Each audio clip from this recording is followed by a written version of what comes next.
Hola, ¿qué tal? Soy Mario Noya, esto es L de libros, naturalmente, el programa cultural de Bipartidismo Stream. Y, pues, lo dicho, vamos a hablar un ratito de libros. Empezamos con Oriana Fallaci. Oriana Fallaci, El coraje que necesitamos. El manifiesto de una periodista insobornable, una denuncia vigente sobre la rendición de Occidente y la amenaza totalitaria. Esto lo vi en un correo que me mandó La Esfera y dije, ¿qué es esto? Y es una edición conjunta de La rabia y el orgullo y la fuerza de la razón. Aquí está. Esta es la nueva edición de esos dos grandes títulos de la extraordinaria, de la inolvidable periodista italiana. Bien está, pero yo prefiero las ediciones que sacaron en su momento, también en La Esfera. Este es el de La rabia y el orgullo. Este es el de La fuerza de la razón. Y qué pena que no se haya animado la gente de La Esfera ya a sacar también una nueva edición de Oriana Fallaci se entrevista a sí misma y el apocalipsis. Vaya libros. Y qué personaje era Oriana Fallaci. Qué ovárica pasión por la libertad la caracterizaba. Esto de la ovárica pasión por la libertad no es mío. Es del también inolvidable José Luis Martín Prieto, que describió una carta memorable en el diario El Mundo. Os invito a que hagáis pesquisas y quedéis con ella. Qué bonita, qué preciosa la carta que le escribió hace mucho tiempo, cuando se enteró de que le habían diagnosticado un cáncer de mama a Oriana Fallaci. Oriana Fallaci, por cierto, acabó muriendo de cáncer, ¿no? Qué fotogénica era Oriana Fallaci. Qué fuerza transmiten siempre sus fotografías. Da igual la que tómese. Mirad, de este otro libro, que ojalá lo vuelvan a editar. En otra, preferiría una edición mejor. Es verdad que son muchas páginas, pero esta letra aquí está muy apretadita. Creo que hubo una edición hace poco, pero esa no la he ojeado. Y estas son como 600 páginas, pero la letra es muy, muy menuda, con unas entrevistas antológicas. Pero lo que os digo, fijaos lo que transmitía esta mujer. La mujer. El empoderamiento de las que hablan las mamarrachas que nos han tocado en suerte hoy en día. Vaya panda, imagínate compararlas. A Oriana Fallaci con Irene Montero, Ione Belarra, la de España mañana será republicana, la Festringe, la Santolaya. Oriana Fallaci. Chicos, qué caras, ¿no? Qué rostros, qué lo que transmitía, qué fuerza, qué poderío, ¿no? Hay que leer a Oriana Fallaci, que escribía, se desventraba con las vísceras. Y ya digo yo que hay que leerla precisamente para darse cuenta de que no vas a estar de acuerdo con ella en un montón de cosas. Pero te viene bien recibir el chute de energía y de honestidad con el que escribía esta mujer, ¿no? Yo no olvidaré, ¿no? Cuando el diario El Mundo publicó La rabia y el orgullo, ese texto antológico que escribió Oriana Fallaci en cuanto supo del atentado contra las Torres Gemelas. Bueno, en cuanto supo, vivía en Nueva York Oriana Fallaci en aquel momento, estaba escribiendo una novela, creo que era la novela póstuma, un sombrero lleno de cerezas, creo que se recordaba, que se titulaba, y que publicó también La Esfera. Estaba concentradísima, creía que era su gran obra, su gran legado, y de repente la historia vuelve a marcarle a fuego la vida. Para y escribe ese texto, que es un yo acuso contra los que parecen vivos pero están muertos, como los italianos, los europeos, y no tienen cojones para cambiar. Cojones es una palabra que usa 850 veces la ovárica Oriana Fallaci en estos textos, ¿no? Después de La rabia y el orgullo escribió, ya digo, La fuerza de la razón, y ella lo decía así, ¿no? La rabia y el orgullo se casaron y han dado a luz un hijo robusto, la indignación. Y escribió este libro, La fuerza de la razón, comida por la indignación, ¿no? Ya digo, me hubiera gustado que también rescataran Oriana Fallaci se entrevista a sí misma, que tiene momentos extraordinarios y que, claro, yo subrayé bastante, ¿no? Fijaos, ¿no? Hay gente que decía, se le calienta la boca, es muy atrabiliaria Oriana Fallaci, y ella aquí decía, solo me disgusta el no haber sido lo suficientemente dura, el haber mitigado mi indignación con la reflexión. Son demasiados los que callan, decía aquí la brava Oriana, ¿no?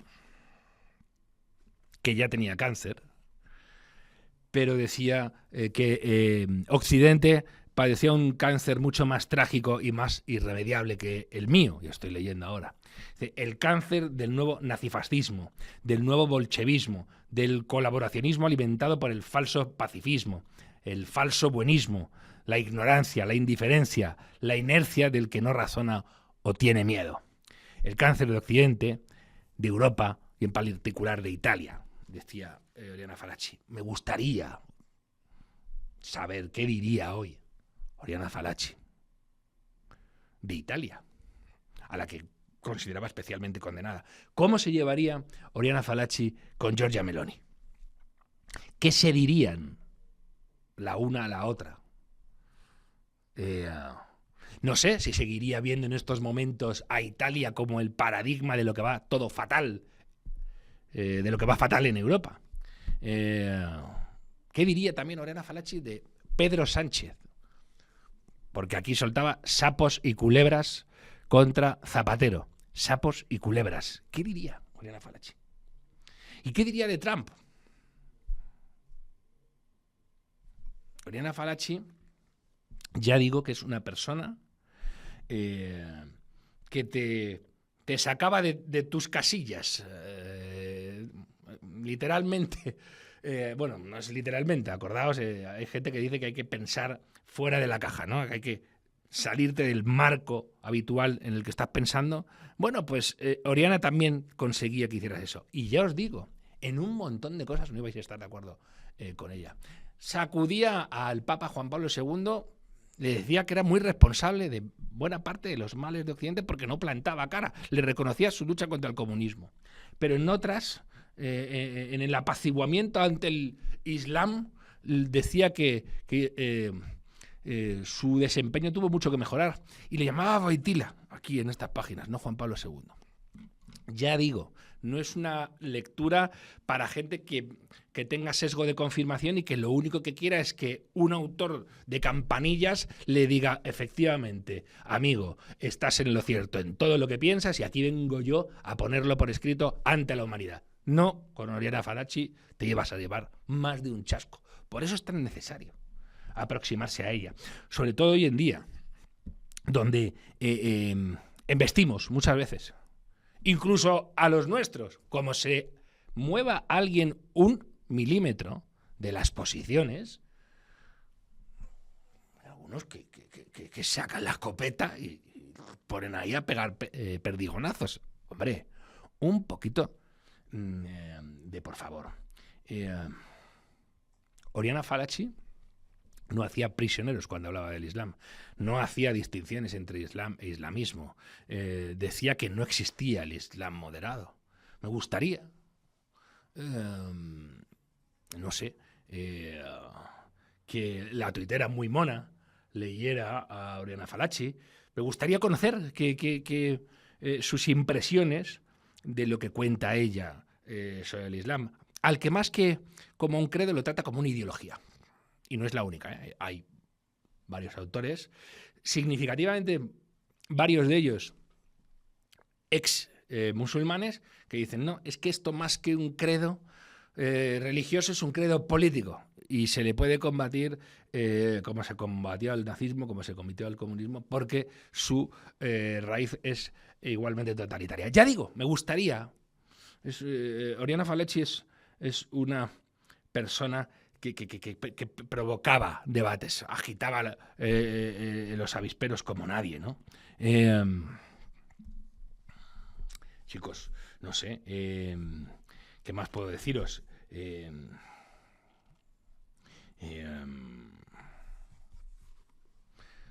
Fijaos qué pasaje subrayé la primera vez que leí Oriana Fallaci se entrevista a sí misma, del que hice reseña en su momento en Libertad Digital. Dice, el colaboracionismo de una izquierda que ha sustituido las banderas rojas por las arcoíris y que enarbola solo las banderas arcoíris a favor del Islam. ¿Os suena esto? ¿Os suena? Es que esto está escrito hace 20 años, hace 21 años, y publicado hace 20 años en su versión en español. Que si os suena al ver a los palestinazis desfilar por las calles y a gente que proclama su homosexualidad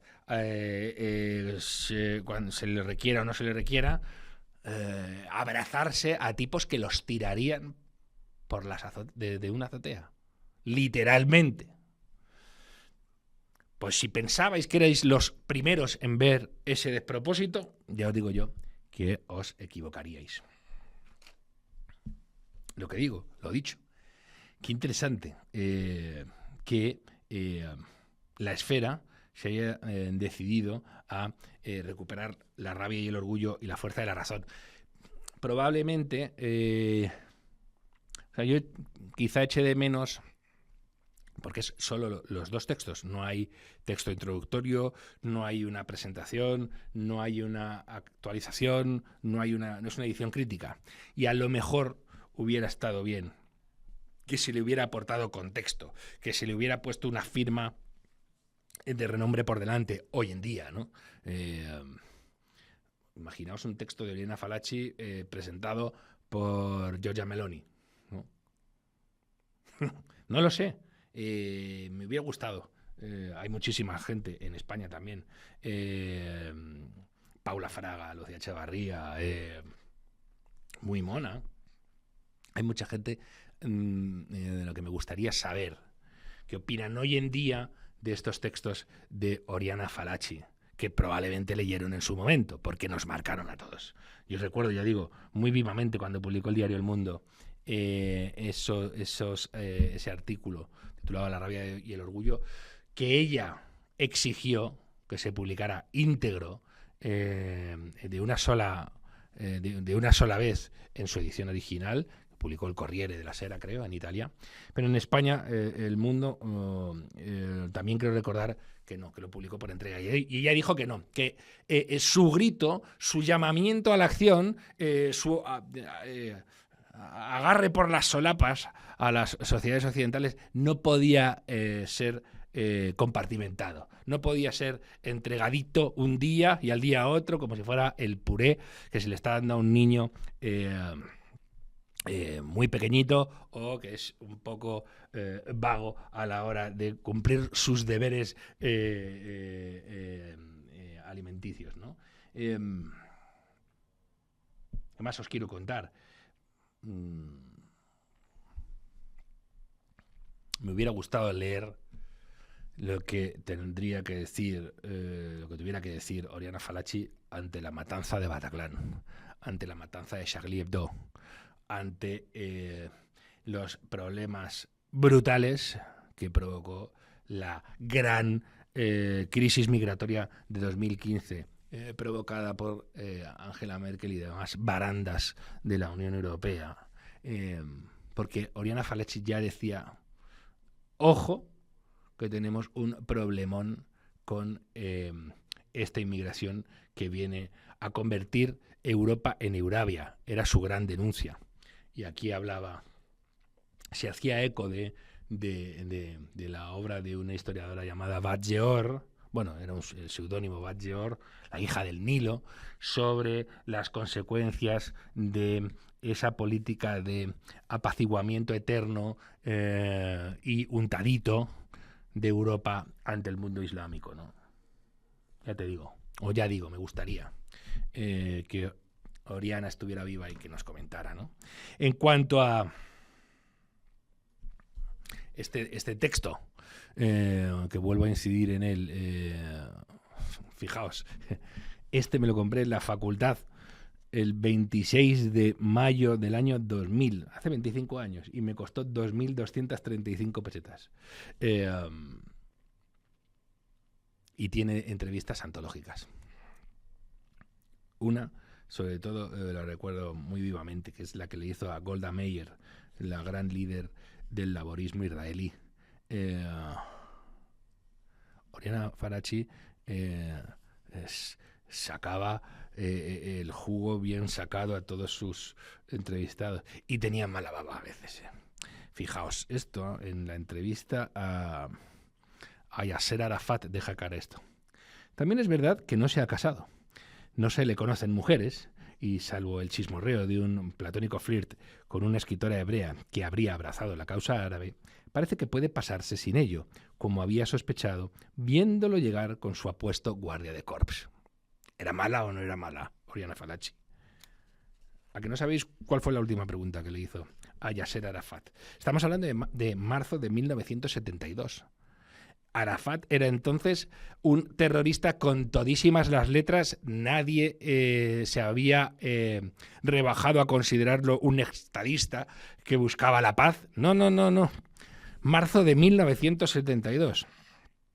A este sujeto que tanto daño ha hecho a la causa palestina, le dijo esto último. Solo una cosa más. Abu Amar, que era el nombre de guerra de Arafat.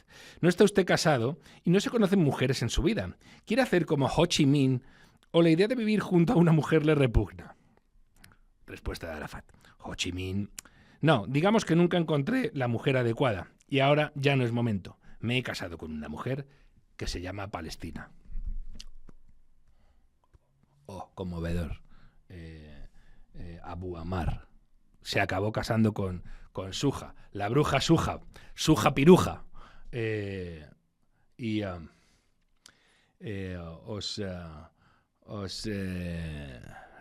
Suja Piruja era luego hacía también llamamientos como su infecto marido al sacrificio de los jóvenes palestinos por la causa, pero a su hija no la mandó. No la mandó a ponerse un cinturón explosivo, etc.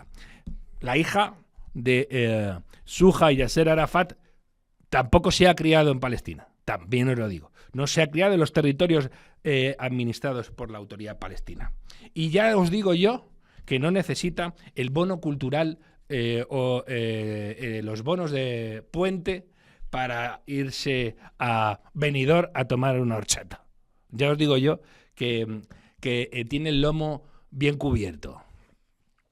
Tienen las dos el lomo muy bien cubierto.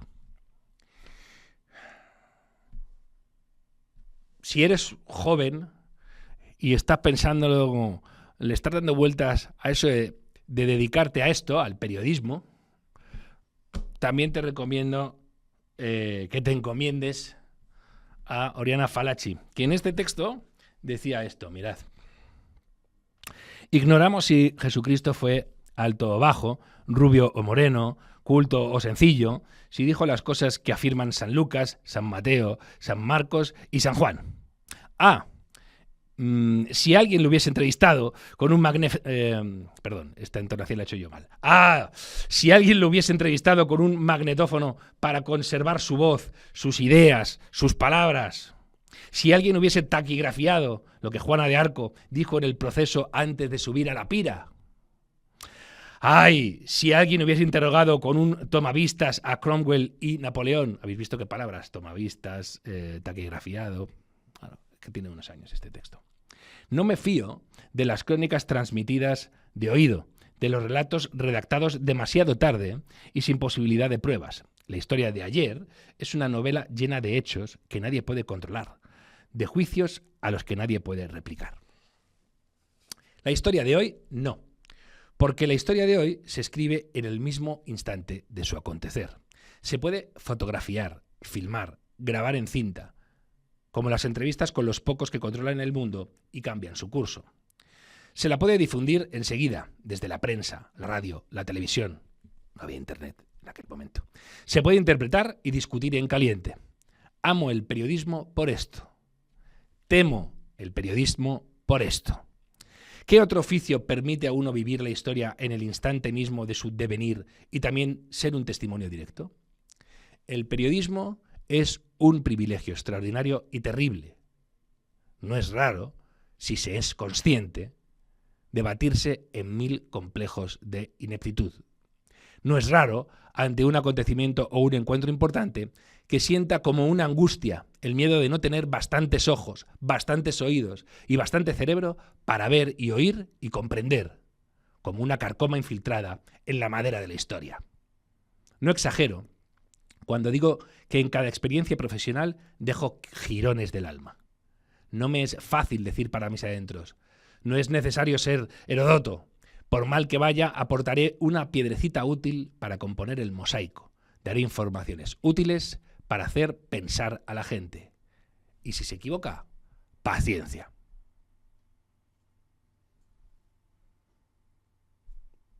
¿Echáis de menos a Oriana Fallaci o no la echáis de menos? Lo dicho, en La Esfera han publicado esta edición con La rabia y el orgullo y La fuerza de la razón.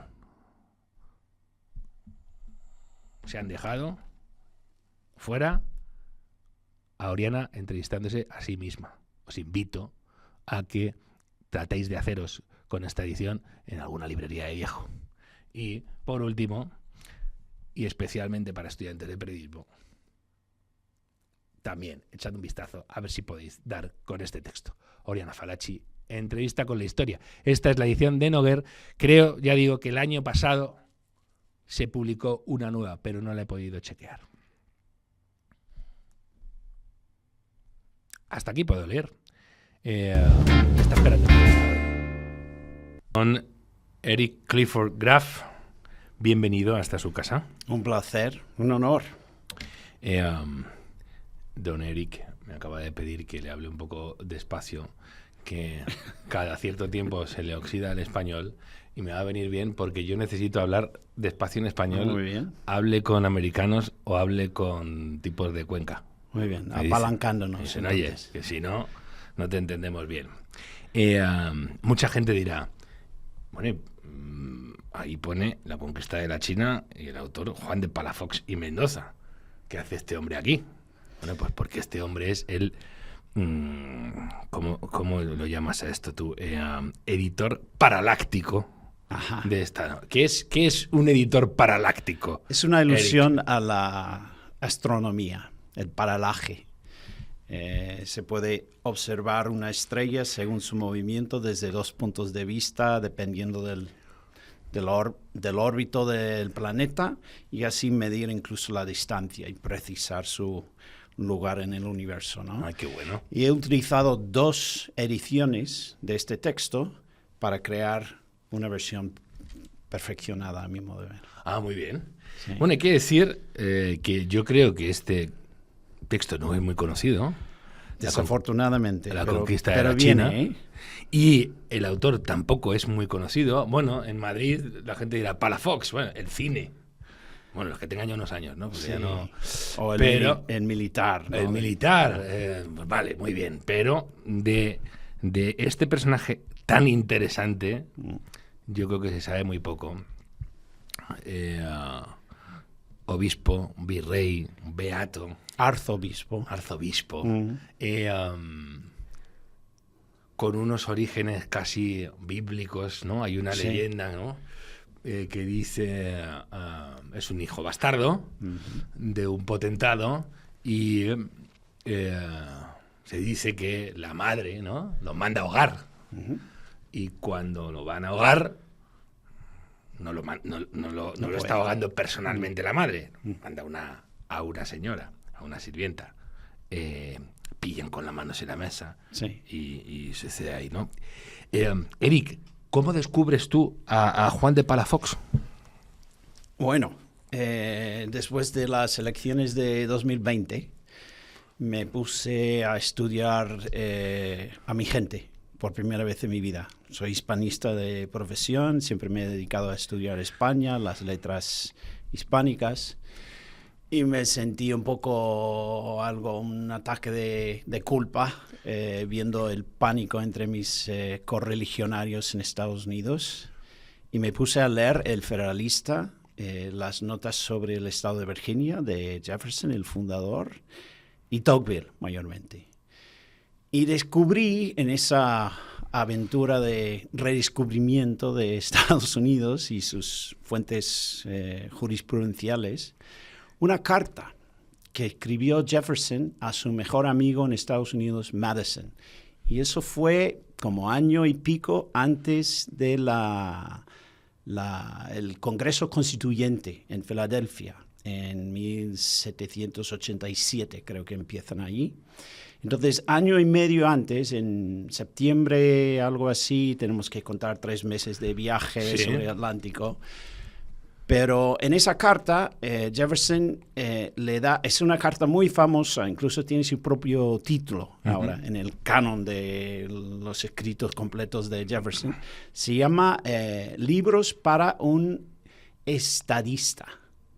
Entonces, es un currículum, es un listado de libros diseñados para prepararle a Madison para su función de representar a Jefferson en ese congreso. Básicamente, Jefferson está intentando influir, escribir la Constitución, pero de manera indirecta. Y en esa carta hay 3 libros, en ese envío de libros que va con la carta, hay 3 libros en español. La conquista de México, de Solís, La historia de España, de Mariana, y La conquista de la China, de Palafox. Y yo siempre me he dedicado a Mariana, o sea, vengo de la escuela austriaca y básicamente enseñé 8 años en la Universidad Francisco Marroquín en Guatemala. Así que mi aportación a los estudios hispánicos siempre ha sido conectar a Jefferson con Mariana y Cervantes. Uh-huh. Y me enteré en ese momento que se te había escapado algo. No gasté 10 años de mi vida, pero realmente esos 10 años eran para prepararme para descubrir esto. Porque este texto, esto me da pena, y con perdón a mis amigos en el Instituto Juan de Mariana, este libro es la obra magna del escolasticismo español. Ojo, que esto que estamos diciendo estoy convencido. Son palabras mayores. Sí, qué curioso. Apelo a mi autoridad. Qué curioso lo que sucede, Eric, con España y Estados Unidos. Sí. España estuvo siempre muy ligada a la empresa americana, a la independencia de Estados Unidos. Sí. Hay héroes de la independencia que son españoles. Galvez, hay una ciudad muy importante en Texas que se llama Galveston, que es por Galvez. El dólar, el signo del dólar está vinculado también a España. Y nos encontramos con que intelectualmente también hay una gran vinculación entre los textos fundacionales de Estados Unidos y el mejor pensamiento español, ¿no? Sí. Estoy convencido de que Jefferson era el mayor hispanista de todos los tiempos. Bueno, me tengo que incluir ahí entre los top 5, ¿no? Pero ese hombre creo que ha escrito un ensayo maravilloso sobre el Quijote, que es la cuestión 6 de sus notas sobre Virginia. Y creo que se puede ver perfectamente. Si uno toma el tiempo, este no es un texto fácil, pero es corto, pero el estilo es del 17, así que requiere un poco tienes que desentrañar a veces las oraciones. Pero este texto le enseñó a Jefferson cómo entender a Cervantes, y básicamente puedes ver cómo la aristocracia francesa le estaba señalando a Jefferson que este es tu modelo, este es tu figura paralela en México, ¿no? Claro. Porque lo que Palafox es un rebelde, pero digamos abortado, ¿no? Ya. Es un subversivo, pero al final no rompe con España. Está aconsejando a Olivares y a Felipe IV que hace falta conceder más derechos a los políticos criollos. a los criollos de México, al Cabildo de México, porque esa es la mejor manera de mantener la estabilidad. No querían, necesitaban la plata para la lucha contra protestantes en el norte de Europa. Pero allí ves un paralelo en las notas sobre el estado de Virginia. Jefferson pone su dedo justo en esa misma crisis, en torno a 1650. Y es el momento, o sea, en el momento en el que Palafox está tramando su conspiración contra, creo que es el duque de Escalona en México. O sea, la única cosa subversiva y uno diría incluso moralmente mala que hizo. En ese mismo momento llegan una flotilla de 3 barcos a Virginia, representantes del dictador Cromwell, para exigirles la lealtad al Parlamento en Inglaterra a los virginianos. Claro. Y los virginianos ahí son los cimientos de la jurisprudencia y la independencia estadounidense, porque los virginianos lograron un pacto, claro, un contrato. O sea, les daban sus armas, no sé, un par de cañones y no sé cuántos rifles, pero eso eso no iba a deshabilitar a nadie porque los iban a sustituir en 3 meses, ¿no? Pero consiguieron el derecho de tener su propio Congreso, sus propias leyes, y ahí empieza la separación con Inglaterra. Mira qué interesante esto, Eric, porque a veces se ha dicho, frente a la conquista, la empresa americana española era muy despótica y era muy extractiva, mientras que en Estados Unidos hicieron algo mucho más comunal y de respeto a los derechos, y de repente nadie ha reparado en que en la escuela de Salamanca el consentimiento, una palabra fundamental que hoy está tan en boga por parte de los peores muchas veces, el consentimiento era crucial. El padre Juan de Mariana decía, vamos a ver, ojo, que los gobernantes no están ahí porque ellos sean superhombres, sino porque son representantes de Dios, entonces están más atados que los demás al buen gobierno, etcétera. Y si son injustos, se les puede derrotar. Y ya no te quiero ni contar con los impuestos, porque él fue el que reflexionó y el que teorizó sobre el tiranicidio. Tienes derecho a matar al monarca. La obligación si él traiciona ese pacto que hay aquí. Todo es consentimiento. Y aquí también estamos yendo de nuevo al consentimiento, ¿no? Palafox, por ejemplo, como obispo en la Nueva España, que decía a los indígenas, ojo con forzarles a la conversión, hay que conseguir su consentimiento, y prohibía, de hecho, las conversiones forzosas, etcétera, ¿no?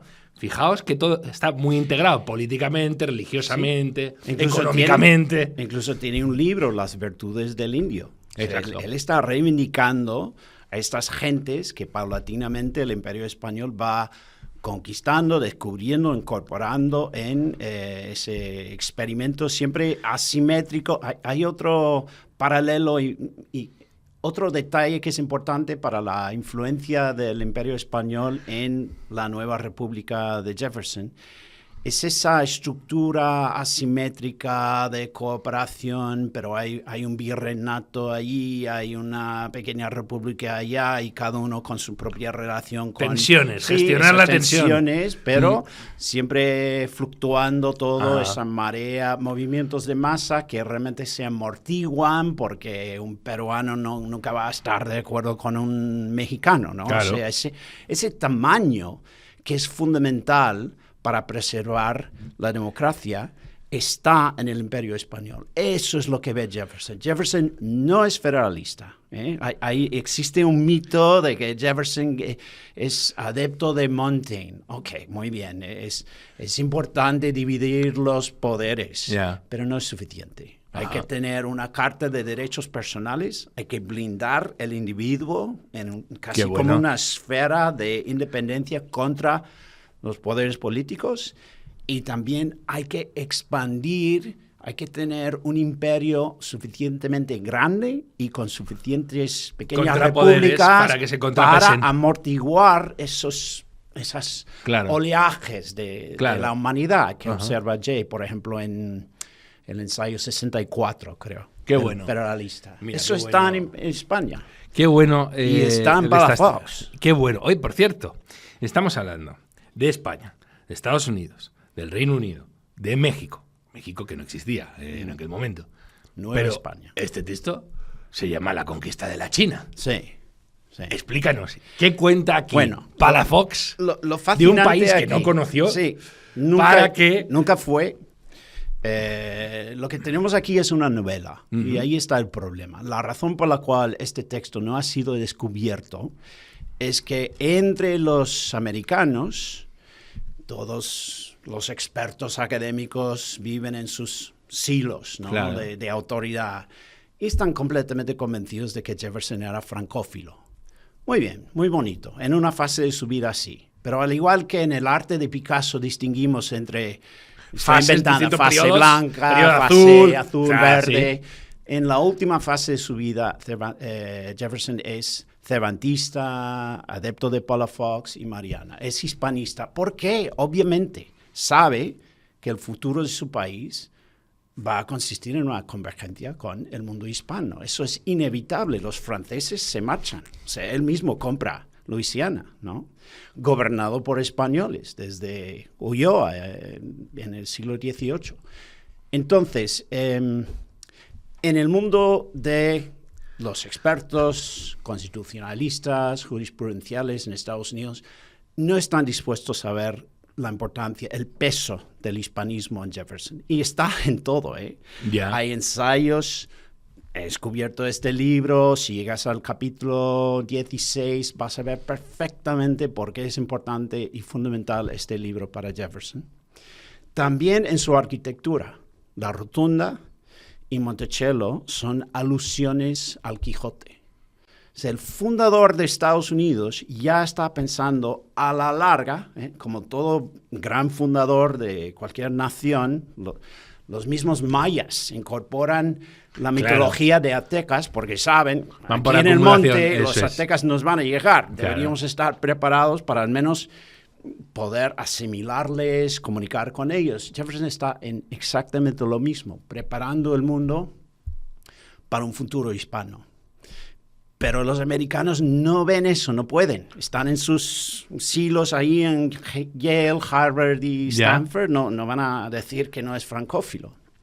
Pero dice, hay problemas con Montesquieu.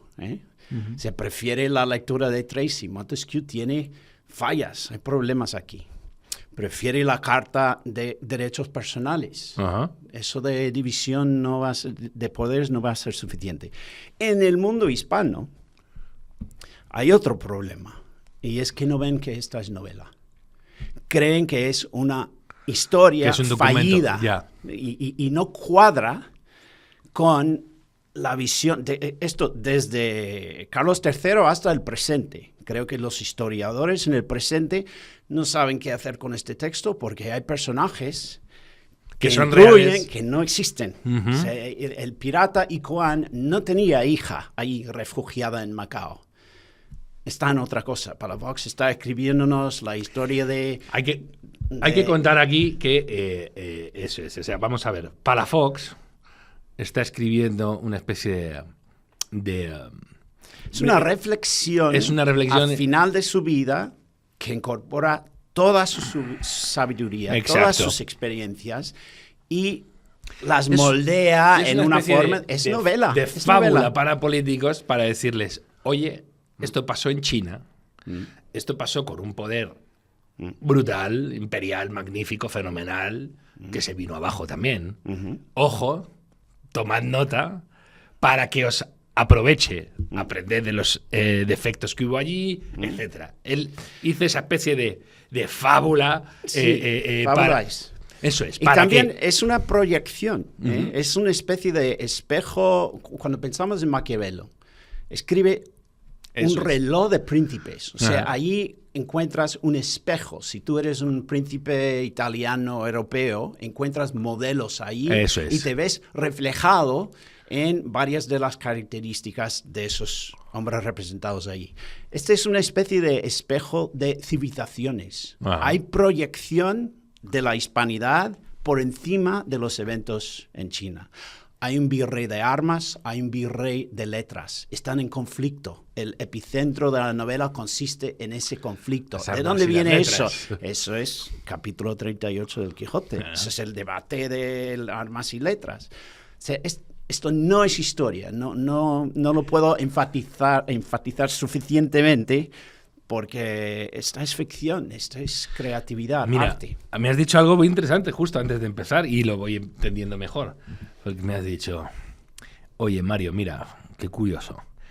Para hacer mi mejor trabajo académico, mi mejor aportación a la academia, me he tenido que salir de la academia. Eso. Efectivamente, has visto que a los académicos sus marcos mentales les estaban impidiendo seguir avanzando en el conocimiento de autores tan importantes, tan esenciales, ya no para la historia de Estados Unidos, de la humanidad, como Jefferson y tal, y tú dices, necesito traspasar esa puerta porque sé que al otro lado hay algo que me va a ayudar a mejorar. Es esa búsqueda natural, normal, de título y de permanencia y de salario. Claro. Es normal, pero te limita.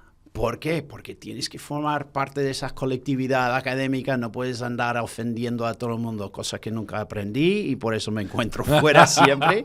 Pero lo que no me mata, me mejora, ¿eh? Lo que no me mate, me mejora. Y ha sido esto. He fracasado tantas veces, me han despedido de tantas universidades. Gracias a Dios no tengo ningún rencor o enemistad porque me han mejorado, me han ido obligando cada vez cambiarme de campo, estudiar otra cosa, mejorar mi perfil y me ha llegado a esto. Oye, Eric, qué interesante lo que nos estás contando. Para terminar, hemos hablado de Jefferson, de Palafox. Bueno, Monticello, que acaba de mencionarlo, era la propiedad, la residencia de Jefferson. La rotonda es completamente tomada por el wokismo. La zona del Congreso que tomaron los woks para protestar contra Israel hace poco. En fin, esas son las alusiones. Pero estábamos hablando de Juan de Mariana, de Palafox y tal. Y hemos hablado de Cervantes. Tú eres un cervantista de pro, ¿no? Sí. Dinos algo para excitar más aún la curiosidad a la gente. ¿Qué pinta aquí Cervantes? En una zona donde estamos hablando de teoría política, de formar príncipes. Sí. ¿Por qué Cervantes está aquí junto con Defoe, que es un autor que tampoco es muy conocido en España, pero tú consideras que son esenciales para entender la modernidad? Varias maneras de pensar el peso de Cervantes en Palafox. En primer lugar, hay un linaje, es aristócrata Palafox. Hay cierto orgullo familiar aquí, en sus parientes, ¿no? Mendoza inventó el Lazarillo, creo yo, fue escrito por un Mendoza. Luego tenemos Palafox y Mendoza. Luego toda esa facción de Mendozas en la corte de Felipe II, esa es la gente más artista, más dedicada precisamente a la cultura. Y creo que Palafox está reivindicando a sus parientes. Sí. Eso. En segundo lugar, se nota que al final de su vida, para incorporar toda esa sabiduría en un solo texto, necesitaba más flexibilidad. No podía escribir un tratado, un manual de política o economía. Tenía que hacer algo mucho más artístico, ¿no? Y está realmente reivindicándose a sí mismo también. Hay cierta misión muy personal aquí y vas a ver alusiones a olivares, muy sutiles. Asimismo, hay una trompeta bastarda que cita 3 veces, enfatizando, yo soy esa trompeta bastarda. Yo me meto en este texto, ¿no? Está marcándolo. Hay un momento cuando habla de Don Pelayo, dice algo el narrador, para mí solo hay un rey de Castilla que es Don Pelayo, y solo hay un rey de Aragón que es Xavi García o algo así, ¿no?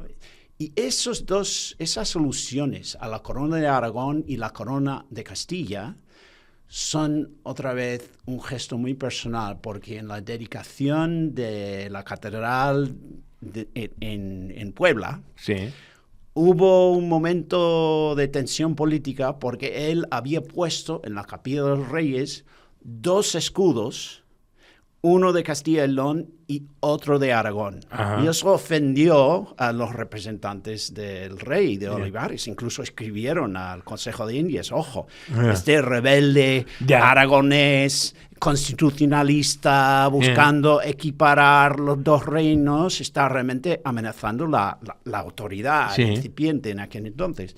Entonces hay una serie de toques, y eso viene de Cervantes. La segunda parte del Quijote es una meditación política. Toda esa reforma de la República que intenta Cervantes, tenemos Barataria con Sancho, incluso hay una especie de constitución ahí fallida, corrupta, pero hay intimaciones de algo en marcha, ¿no? Al final de cuentas, vamos a tener que poner todo escrito y tener una constitución, ¿no?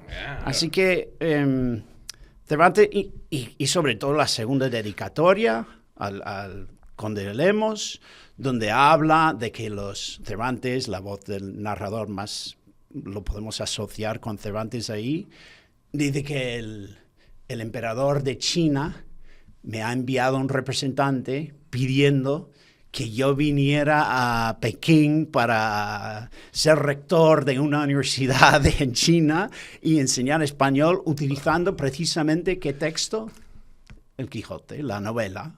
O sea, ahí casi la inspiración de esta novela está en la dedicatoria de la segunda parte, ¿no? Vaya... y hay más. La de cosas que nos ha contado en esta entrevista Eric Clifford Graf, editor Paraláctico.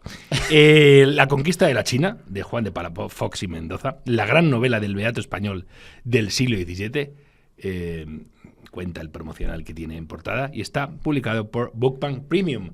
Eric, que muchas gracias, un placer y hasta la próxima. Un placer. Se acabó lo que se daba de este segundo programa de la segunda temporada de L. Gracias, muchas gracias por seguir ahí, al pie del cañón, aguantándome. Y nos vemos, si queréis, si quieren, en el programa de la próxima semana.